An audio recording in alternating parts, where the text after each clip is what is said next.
का की त्यांना मला तिकीट दिल्याच्या नंतर त्यांना लोक म्हणत होते की यांना तिकीट विकलं, 10 लाखाला विकलं, 12 लाखाला विकलं. आणि एकदम हलाखीची परिस्थिती असताना सुद्धा तुम्हाला असं का वाटलं की आपण निवडणूक लढावी?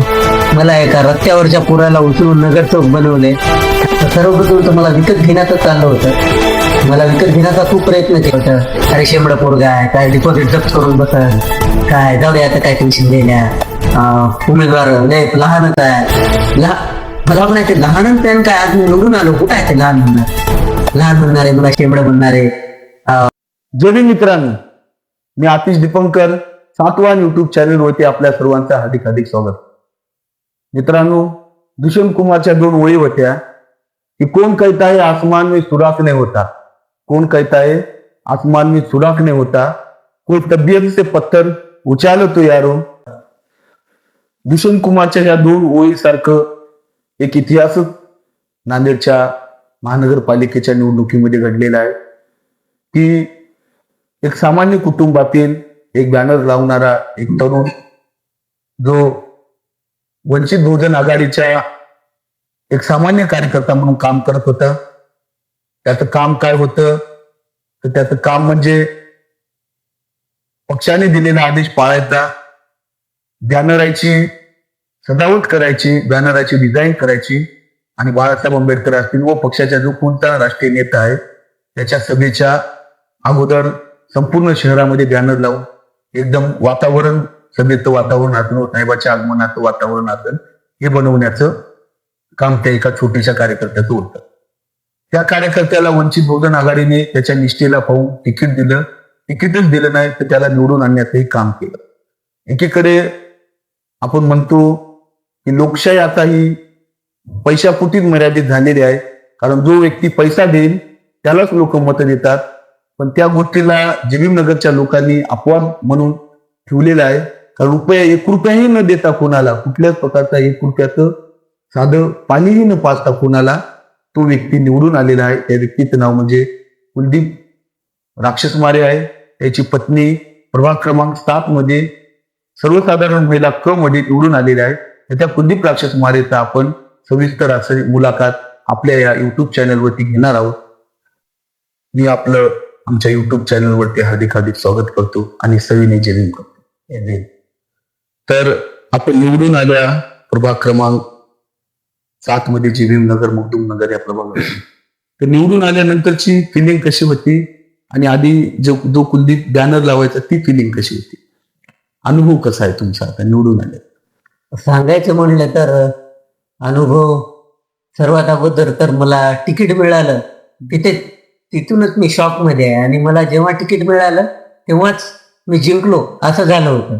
आणि ते तिकीट मिळण्याचं पण एक कारण आहे की त्या रेसमध्ये खूप लोक होते आणि मी एक तळमळीचा कार्यकर्ता होतो, म्हणून मला बाळासाहेब आंबेडकरांनी एक तळमळीचा कार्यकर्ता, आपला एक बॅनर लावणारा छोट्याशा गरीब परिवारातला कार्यकर्ता म्हणून मला तिकीट दिलं. म्हणून मी त्यांचे सर्वप्रथम आभार मानतो. आणि त्यानंतर कोणाचे आभार मानायचे तर मला आवर्जून सांगायचे की प्रशांतदा इंगोलीचे मानतो. तर का की त्यांना मला तिकीट दिल्याच्या नंतर त्यांना लोक म्हणत होते की यांना तिकीट विकलं, 10 लाखाला विकलं, 12 लाखाला विकलं. अहो, विकायला माझ्याकडे लाख रुपये नाहीत, माझ्याकडे 1000 रुपये नव्हते आणि मी काय देणार पैसे तिकीटाला, अशी अवस्था होती माझी. मी एवढा खुश झालो की माझ्यासारख्या एका गरीबाला त्यांनी तिकीट दिलं. आणि माझ्या सर्व प्रभागातल्या जनतेचे मी आभार मानतो की त्यांनी मला एक मताने ठामपणे निर्णय घेऊन मला निवडून आणलं. आणि त्यांना माहिती आहे की मी पुढे चलून काहीतरी त्यांचा भविष्य बदलण्याचं काम करणार आहे आणि ते मी करेन. तुमची राजकारणामधली अशी कोणचा राजकीय तुम्हाला वारसा आहे का, किंवा तुमच्या परिवारामध्ये आधी कोणी राजकारणात होतं की तुमची फर्स्ट टर्मच आहे की तुमची पहिलीच पिढी आहे की जी राजकारणामध्ये? माझी पहिलीच पिढी आहे आणि ते मीच आहे. का तर राजकारणाचा विषय तर खूप मोठाच आहे त्यांच्यासाठी, कारण खूप हालाकीची परिस्थिती होती आणि एवढी हालाकीची परिस्थिती होती की मला शिक्षण सोडून 5वी 6वीलाच काम करावं लागलं. माझे भावंड सगळे काम करत होते, आई बारदाना शिवत होती, वडील रिक्षा चालवत होते, असं आम्ही जगत होतो, असं काम करून जगत होतो. तर माझ्यावर पण भार आला. मग मला 4 बहिणी होत्या, मग त्या सर्वांसाठी काम करावं लागलं, शाळा सोडावं लागली. मग एका नगरसेवकाच्या घरी मी नोकरदार म्हणून काम केलं आणि त्याला एक विनंती केली की मला थोडंसं शिकू द्या. तेवढी आट टाकली आणि त्याच्या घरी काम केलं. 9वीपर्यंत शिक्षण घेतलं. मग तिथून पण शिक्षण पूर्णपणे बंदच करावं लागलं मला. अजून जिम्मेदारी वाढली, अजून ती गरिबी काय जातच नव्हती. त्याच्यानंतर समोर चलून मला असं असं वाटलं की काहीतरी करावं, म्हणून माझा मित्र विपिन कदम म्हणून आहे, त्यांनी मला शिक्षणावर भर दे म्हणून असं सांगितलं. हुशार आहे असं त्याला वाटलं. त्यानं मला मुक्त विद्यापीठातून BA ची डिग्री, BA ओपन युनिव्हर्सिटीतला मला पूर्वतयारीची परीक्षा द्यायला लावली. आणि पूर्वतयारीची परीक्षा हा माझ्या सर्वात प्रथम तर माझ्या भावानं द्यायला लावली, बुद्धकीर्ती राक्षस मारे. त्याने म्हणलं, अरे कुलदीप पूर्वतयारीची परीक्षा दे. मग नंतर मी विपिन कदमच्या कॉलेजला, पत्रकारिता कॉलेजला मी ऍडमिशन घेतलं आणि YCM मधून मी BA ची डिग्री केली. असं सांगायचं म्हणल्यावर माझं काही जोडा नव्हता. आणि आता पण मी काय कोणता पैशाला नाही, काय नाही, प्रामाणिकपणे काम, समाजाचं काम करतो. एवढंच माझा विषय आहे. वंचित मध्ये कधी प्रवेश केला तू? वंचित मध्ये जेव्हा 2000 भारीपासून तर काम करतच होतो, पण वंचित आली तेव्हापासून मी खूप सक्रिय झालो. 2018ला जेव्हा वंचित आली तेव्हाच मी एक सदस्य म्हणून प्रवेश केला. इथंच आम्ही 50 रुपयाची एक फी भरून मी त्याचं सदस्यत्व प्राप्त केलं वंचित बहुजन आघाडीला. आणि तिथून मी 3-4 वर्ष तरी फक्त सदस्यच म्हणून काम केलं. 5 वर्ष केलं सदस्यच म्हणून. मग नंतर मला महानगर सचिव, युवा आघाडीचा महानगर सचिव म्हणून पद देण्यात आलं. विधानसभेला, लोकसभेला माझं काम बघितलं त्यांनी. एकदम तळमळीनं, एकही रुपया न घेता आपल्याच कष्टाच्या पैशाने मी त्यांचं सर्व काही काम करत होतो. बॅनरच्या माध्यमातून नांदेड सजवायचं काम करत होतो. बाळासाहेब आले की बस रातोरात नांदेड सजवायचं काम कोणी करत होतं तर मी करत होतो. म्हणून मला सर्व लोक म्हणत होते की हे बॅनरवाला वंचितवाला बॅनरवाला आहे, असं माझं नाव मी पाडलं होतं. राजकारणामध्ये तुम्ही प्रवेश केल्यानंतर तुमचा कौटुंबिक परिस्थिती कशी होती? काय संघर्षाला समोर जावं लागलं का? आणि एकदम हलाखीची परिस्थिती असताना सुद्धा तुम्हाला असं का वाटलं की आपण निवडणूक लढावी? कारण सध्याच्या परिस्थितीमध्ये निवडणूक लढणं म्हणजे लाखो रुपयाचा उलाढाल करणं होईल. कारण ही एक प्रकारची गुंतवणूकच झालेली आहे. इथं लाख रुपये गुंतवा, करोड रुपये काढा. तर अशा परिस्थितीमध्ये 1 रुपया न असताना तुम्ही राजकारणात प्रवेश केला, निवडणूक लढवण्याचा संकल्प केला. तर नेमकी याच्यामध्ये ऊर्जा काय होती तुमची लढण्यामागचं? तुमचं विजन काय होतं? रिझन तर सर्वप्रथम ही काम करण्याची ऊर्जा बाळासाहेबांकडून येते. आणि म्हणून वंचित बहुजन आघाडी हा गोरगरिबाला, वंचितांना घेऊन चालणारा पक्ष आहे. म्हणून त्याचं नाव बी वंचित आहे. म्हणून मी हे धीटपणे निर्धार केला की मी निवडणूक लढवावी, मी प्रयत्न तरी करावा. तिकीट भेटलं आणि on the stage, on the camera मी म्हणलेलं आहे की मला पक्षानं जर उमेदवारी दिली आणि माझं असं काम आहे, उमेदवारी दिली तर मी तटस्थपणे निवडणूक लढून निवडून दाखवेल. आणि किंवा नाही जरी दिली तरी मी पक्षाचा जो आदेश आहे तो मान्य करणार. आंबेडकर घराण्याला कधीच बैमान होणार नाही, बाळासाहेबांना कधीच बैमान होणार नाही. तर माझा असा निर्धार होता. आणि हलाखीची खरंच परिस्थिती आहे ना आता बी आहे. तर ते निवडणूक लढवायचं कारण एकच होतं की माझ्या प्रभागातली जी जनता आहे एवढी त्रस्त आहे. रस्ते नाल्याचे तर 3-13 वाजवलेलेच आहे त्यांनी 20-25 वर्षापासून. आणि 30-40 वर्षापासून जे ड्रेनेज बनवलेलं आहे त्याची समस्या आता अशी आली की ड्रेनेज सगळं गटरातून उपाळून बाहेर येत आहे. एवढी खतरनाक परिस्थिती झाली.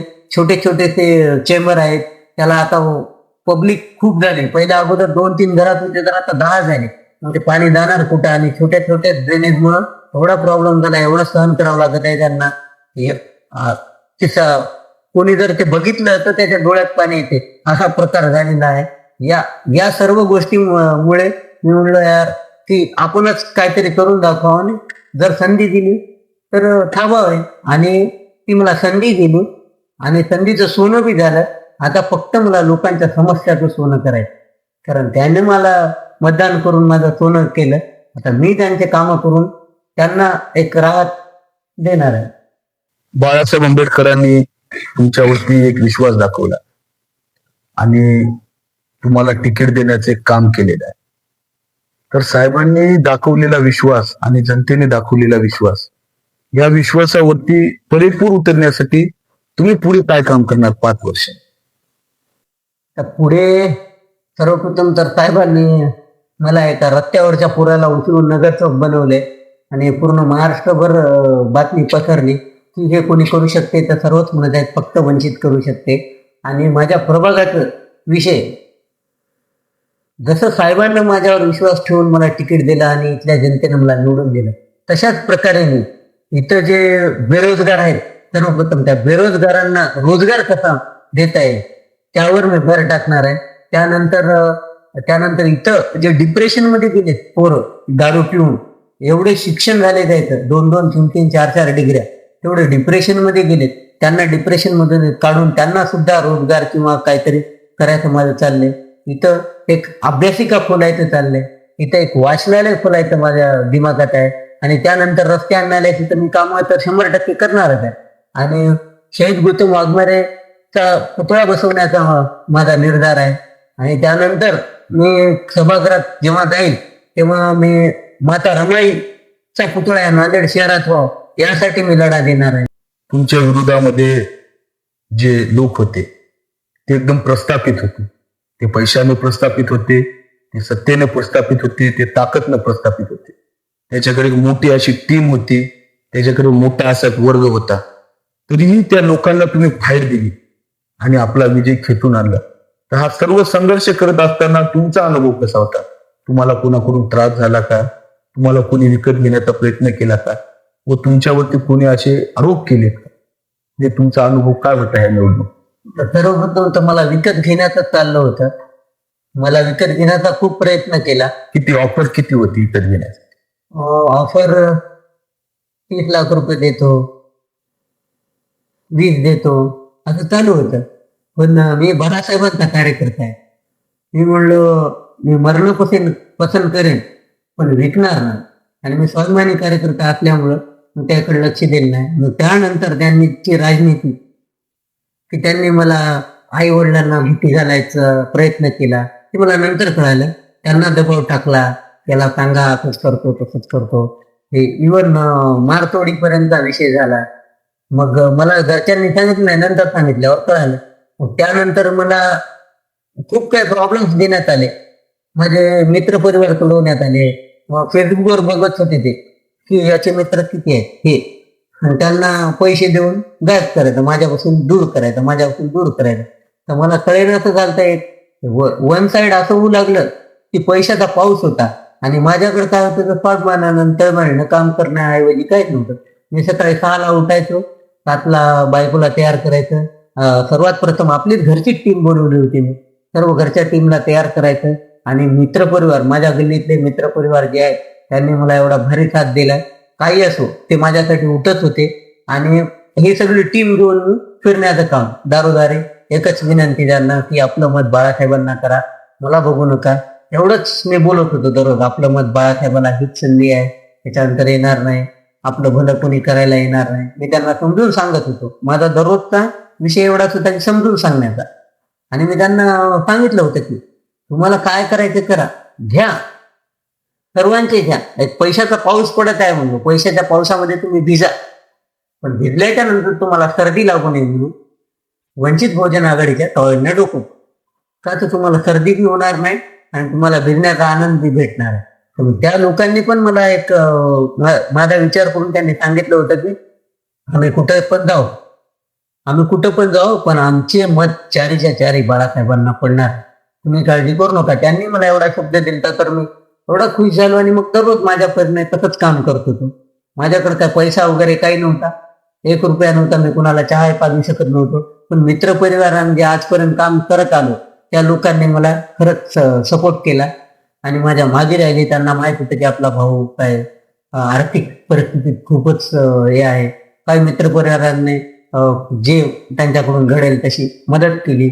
आमच्या गल्लीतल्या महिला मंडळांनी 500-1000 रुपये असे मला दिले निवडणूक लढण्यासाठी. मग मला अजून ऊर्जा आली, त्या ऊर्जेनं काम केलं. आता प्रभाग क्रमांक 7 मधून क मध्ये तुम्हाला लढायचं ठरलं आणि तुम्ही तुमच्या पत्नीला सर्वसाधारण महिलेमध्ये तयार केलं. जर तुम्ही पत्नीला म्हणलं की आपल्याला निवडणूक लढायची आहे तेव्हा निवडणूक लढायची आहे म्हटल्यानंतर पत्नीचं रिॲक्शन काय होते तुमच्या? पत्नीचं रिॲक्शन सर्वात प्रथम तर तीच पागल झाली. माझं काय म्हणली, कारण काय तर तिला काय राजकारणाचं काय माहीतच नाही, हे माहित नाही, झेड माहित नाही, काहीच माहित नाही. आज झालं तिनं ते तसं रिॲक्ट केलं. मग मी तिला समजून सांगावं लागलं मला, तिला पण. ती सर्वसाधारण महिला आली आता मी आईला थांबू शकत नाही, आईचं खूप वय झाले. तर माझ्याकडे पर्याय म्हणून तिनंच होती माझी पत्नी. मग तिला समजून सांगितलं. समजून सांगितल्यावर मग तिनं ओके दिला. ओके दिल्यानंतर डॉक्युमेंट वगैरे लावून आम्ही त्या अर्जंटमध्ये फॉर्म भरला. अर्जंटमध्ये मला इवन एवढे माहीत नव्हतं की मला तिकीट मिळणार की नाही, काय माझं मला समज नाही गेलं होतं. आणि मी आता फॉर्म भरला, तिचा फॉर्म भरून ठेवला आणि लगेच मला प्रशांत दादाच्या माध्यमातून कॉल आला आणि तुझा फॉर्म रेडी आहे काय म्हणलं, हो दादा. मग ये घेऊन. आणि त्यांच्या माध्यमातून त्यांनी माझ्या समोर एक फॉर्म लावला. मला समजलं नाही, माझं असं काहीच जागेवर नव्हतं. असं वाटू लागले काय झालं, अचानक चमत्कार कसा झाला. कारण त्यांनी प्रशांत दादांनी प्रामाणिकपणे त्या पोराला ओळखलं, त्या विधानसभेला काम केलेलं त्यांनी ओळखलं आणि त्यांनी मला तिकीट मिळवून दिलं आणि मी निवडून आलो. मित्रांनो, आपण एक मन ऐकले असेल की विजयाचे 1000 बाप असतात पण पराभवाचा एक सुद्धा मित्र नसतो. तसे आज कुलदीप भाऊचा विजय झाले तर लाख जण येऊन त्यांना मजामुळेच विजय झालाय, मी तुझा प्रचार केला म्हणून अशी त्याला खूप मजामुळे झाला असं म्हणून खूप लोक भासवत असतील. परंतु त्याला आपण विचारू की त्याने एवढा मोठा विजय हिसकावून आणलेला आहे, एवढा मोठा विजय त्याचा झालेला आहे, तर त्यामागे तुम्ही यायनं खरं श्रेय कोणाला देता, याच्या श्रेयाचा खरा भागीदार कोण असेल हे आपण कुलदीप भाऊच्याच तोंडातून ऐकूया की तुम्ही या एवढ्या मोठ्या विजयाचं खरं श्रेय कोणाला देता. सर्वात प्रथम तर मी आदरणीय बाळासाहेब आंबेडकरांना देतो. तर का, तर लोकांनी आम्हाला मतदान न करता ते बाळासाहेबाला बघून केले. तर सर्वात प्रथम तर ते श्रेय कोणाला जाईल तर बाळासाहेब आंबेडकरांना जाते. आणि त्यानंतर कोणाला जाईल तर आमच्या प्रशांत दादाला जाते. का, तर त्यांनी माझ्यासाठी खूप झटले. मी स्वतः बघितलो, मला ते समजले नाही, पण नंतर समजले की दादाने खूप काही केले यार. मी त्यांना थँक्यू सुद्धा म्हणलो नाही, हे माझं चुकलं. पण मी त्यांना नंतर बोललो, दादा सॉरी. आणि त्यानंतर समता सैनिक दल आणि भारतीय बौद्ध महासभा यांनी पण माझ्यासाठी जीवाचं रान केलं. या सगळ्या टीमनी आमचे जे मेन आहेत आपले समता सैनिक दलाचे एक सर आहेत मेजर, त्यांनी पण फॉर्म टाकला. पण त्यांनी म्हणले की जर कुलदीपला तिकीट भेटत असेल तर मला नका, त्याच लेकराला द्या, त्या लेकराचं लय तळमळणं काम आहे, असं समता सैनिक दलाच्या एका मेजरनी तिथं आमच्या वरिष्ठ अधिकाऱ्याला सांगितलं. आणि माझ्यासाठी भारतीय बौद्ध महासभेनं पत्र काढलं. पत्र काढून वरच्या साहेबांना दिलं, भीमराव साहेबांपर्यंत पोहोचवलं की आपला हा कार्यकर्ता आहे आणि खूप चांगलं कार्य आहे, निवडून येण्याची शक्यता याची खूप आहे आणि याला तिकीट द्या. आणि त्यानंतर काही मुस्लिम समाजाचा मी आभार मानतो, त्यांनी बाळासाहेबाकडे बघून मतदान यावेळेस केले. आणि जर असंच करावं त्यांनी, जर आम्ही मिळून जर काम केलं तर कुठं तर चालवून समोर आमची सत्ता येईल, म्हणून मी त्यांचे आभार मानतो.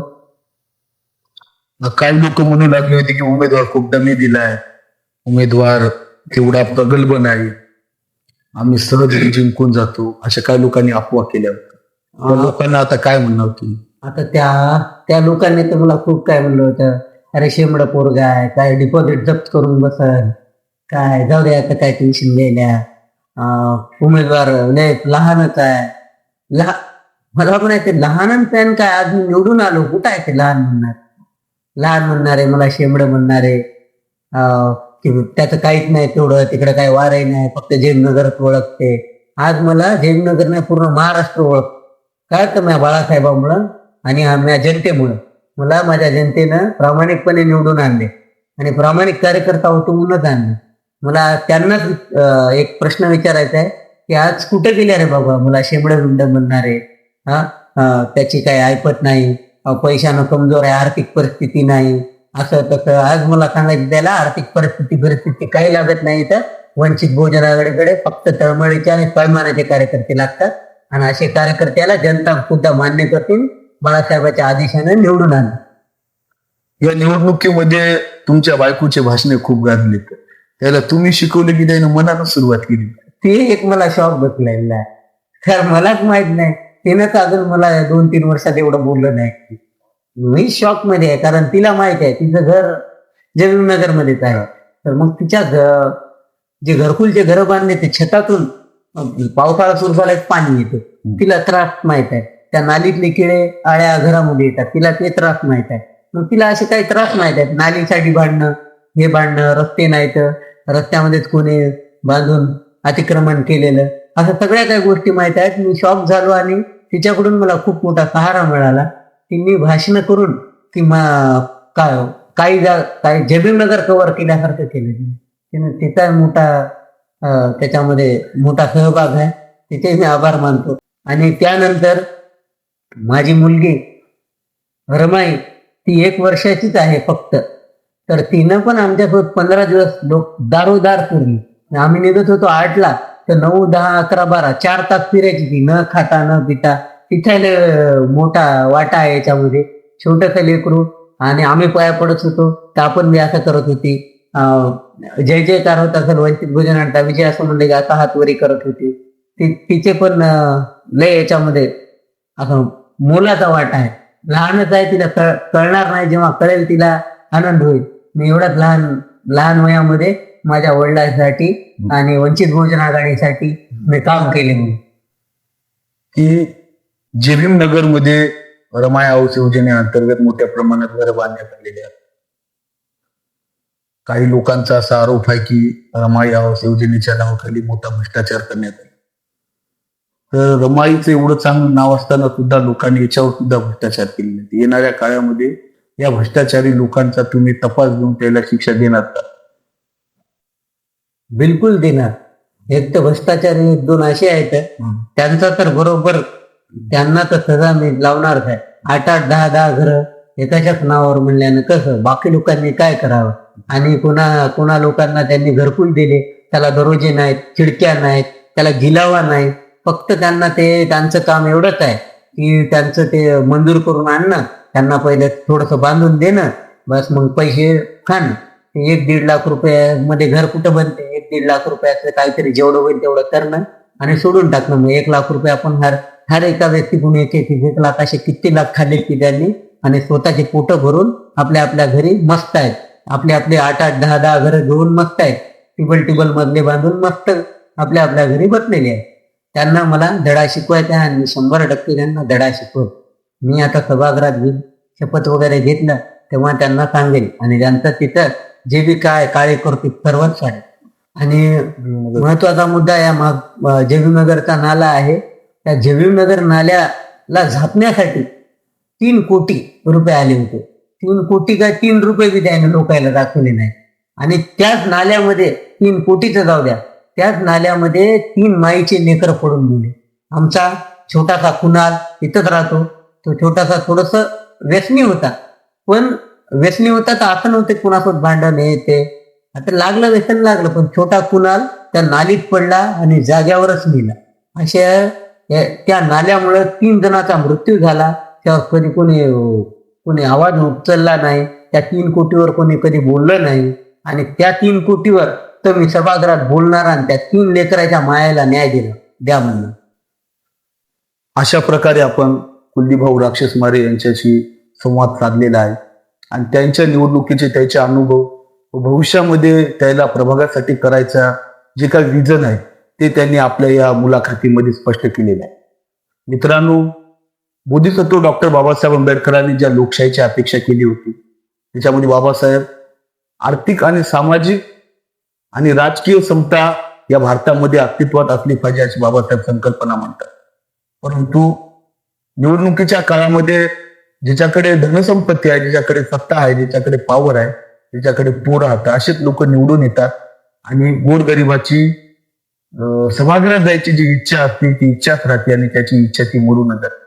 परंतु प्रभाग क्रमांक 7 मधील जिनूनगर मधील लोकांनी या सर्व गोष्टींना तडा दिलेला आहे. बाबासाहेबांच्या संकल्पनेमधला जो भारत होता की जिथे कुठल्याच प्रकारची आर्थिक विषमता न राहता सर्वांना राजकीय समान संधी मिळावी. त्या समान संधीचा उपयोग जयनगरच्या लोकांनी केला आणि एका गरीबाच्या पोराला सभागृहामध्ये टाकण्याचं, सभागृहामध्ये पाठवण्याचं काम केलं. आणि ते म्हणजे बाबासाहेबांच्या समतामूलक समाजाकडेच एक मोठा असा पाऊल होता. कदाचित चळवळीचं केंद्र असल्यामुळे, चळवळीचे लोक इथं असल्यामुळे आणि चळवळीसाठी जीवाचं रान करणारे लोक असल्यामुळे यांनी इथे चळवळीचा विजय केलेला आहे. नगर प्रभागाचा आदर्श संपूर्ण नांदेडने नाही तर संपूर्ण महाराष्ट्राने घेतला पाहिजे की सत्ता, संपत्ती, पैसा हे काही काळापर्यंत असतात, पण विचार हे शेवटच्या श्वासापर्यंत आणि चिरंतन असतात.